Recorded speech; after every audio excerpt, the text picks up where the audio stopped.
जय महाकाल। माइकल की पाठशाला में सभी शिव भक्तों का हार्दिक अभिनंदन है। आज शिव महापुराण का 10वां दिन है। दक्ष का शिव से विरोध। पूर्व समय में प्रयाग में मुनियों ने एक महान यज्ञ का आयोजन किया। वहां पर ज्ञान शास्त्र की चर्चा हुई। उस यज्ञ में भगवान शिव जी भी अपने गणों सहित आए। उसी समय दक्ष प्रजापति भी वहां पर आए। सबने भक्ति पूर्वक उन्हें प्रणाम किया, परंतु शिव जी अपने आसन पर ही बैठे रहे। उन्होंने अपने आसन से उठकर उनका स्वागत नहीं किया। इसमें दक्ष क्रोध में भर गए। उन्होंने सभा के मध्य में खड़े होकर शिव जी को अपशब्द बोले। उन्होंने कहा, यह शिव पाखंडी, दुर्जन, पापी, ब्राह्मण, निंदक और सदैव स्त्री में आसक्त रहने वाला व्यक्ति है। हे देवताओं, ब्राह्मणों, मैं इसे श्राप देता हूँ। आज से यह देवताओं के साथ यज्ञ में भाग नहीं पाएगा। यह सुनते ही नंदीश्वर की आंखें क्रोध से लाल हो गई। उसने दक्ष को फटकार लगाई। हे दुष्ट बुद्धि, क्या तू शिव तत्व को नहीं जानता? अरे दुर्बुद्धि, इन भृगु आदि ऋषियों के मध्य में भगवान शंकर का तूने उपहास किया है। इसलिए मैं तुझे शिवजी के प्रभाव से श्राप देता हूँ कि तुम सब ब्राह्मण वेद का वास्तविक अर्थ न समझकर केवल वाद विवाद पर ही विश्वास करोगे। इस पर भगवान शिव जी ने नंदीश्वर को समझाते हुए कहा, तुम्हें क्रोध नहीं करना चाहिए। मैं वेदों और ब्राह्मणों को श्राप नहीं देता हूँ। तुम सब समझ लो कि दक्ष का श्राप मुझे नहीं लगेगा। भगवान शिव नंदीश्वर को शांत करके अपने धाम कैलाश को चले गए। दक्ष भी ब्राह्मणों के साथ अपने निवास को प्रस्थान कर गए। दक्ष कथा। ब्रह्मा जी ने नारद को बताया। शिव जी के दुर्द्रोह को ध्यान में रखकर दक्ष ने कनखल में, जो हरिद्वार के पास स्थित है, एक बड़ा भारी यज्ञ किया। इस यज्ञ में भृगु आदि ऋषियों को ऋत्विक बनाया। सभी सिद्ध गंधर्व, विद्याधर, आदित्य, नाग तथा सभी ऋषि मुनियों को बुलाया। ब्रह्मा जी एवं विष्णु जी पार्षदों सहित पधारे, परंतु इस यज्ञ में दक्ष ने शिव जी को नहीं बुलाया। यहाँ तक कि उन्होंने अपनी पुत्री सती को भी नहीं बुलाया।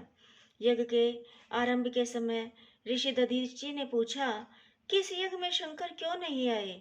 दधीचि की यह बात सुनकर मूर्ख दक्ष ने कहा, देवताओं के प्रमुख विष्णु जी आ ही गए हैं, फिर मुझे शिव जी की कोई आवश्यकता नहीं है। मैंने शिव जी के कहने पर उसे अपनी कन्या सती दे दी, वरना उस अकुलीन माता पिता से रहित भूत प्रेतों के स्वामी, आत्मज्ञानी, मूर्ख, ईर्ष्यालु को कौन पूछता है। वह इस यज्ञ में भाग लेने योग्य नहीं है, इस कारण मैंने उसे नहीं बुलाया। मेरे इस यज्ञ को आप सब लोग मिलकर सफल बनाएं। इस पर दधीचि ऋषि ने दक्ष से कहा, तुम चाहे जो कहो, परंतु शंकर जी के बिना यह यज्ञ अधूरा है। इसमें तुम सब नाश के भागी बनोगे। इतना कहकर महर्षि दधीचि उस यज्ञ को छोड़कर चले गए। इसके साथ ही वहां जितने शिव भक्त थे वे भी दक्ष को श्राप देकर चले गए। इस पर दक्ष ने हंसकर कहा, शिव भक्त दधीचि जी चला गया तो अच्छा ही हुआ। मैं तो बहिष्कर्तों को यज्ञ में रखना पसंद ही नहीं करता। तब शिव की माया से प्रभावित होकर देवताओं ने यज्ञ को आरंभ कर देवताओं की पूजा की। सती का दक्ष में के यज्ञ में आना। जिस समय देवता और ऋषि दक्ष के यज्ञ में जा रहे, उसी समय सती जी गंधमादन पर्वत पर अपनी सखियों के साथ अनेक क्रीड़ाएं कर रही थी। सती जी ने देवता और ऋषियों को जाते देखा, तब चंद्रमा रोहिणी से आज्ञा लेकर गए। सती जी की आज्ञा से विजया नामक सखी ने चंद्रमा से सब वृत्तांत जानकर उनसे कहा। सती ने भगवान शंकर से कहा, हे प्राणेश्वर, मेरे पिता एक बड़ा भारी यज्ञ कर रहे हैं, उसमें आपको क्यों नहीं निमंत्रित किया गया। सब कार्य छोड़कर आप मेरी प्रार्थना पर मेरे साथ पिता के यज्ञ में चलने की कृपा करें, क्योंकि संबंधियों के यहाँ प्रेम बढ़ाने के लिए समय पर उनके पास जाना चाहिए। शिव जी बोले, हे देवी, तुम्हारे पिता दक्ष मुझसे वैर भाव रखते हैं, किसी वजह से उन्होंने तुम्हें भी नहीं बुलाया, परंतु बिना बुलाए कहीं नहीं जाना चाहिए। बिन बुलाए मेहमानों को मरण तुल्य अपमान सहन करना पड़ता है।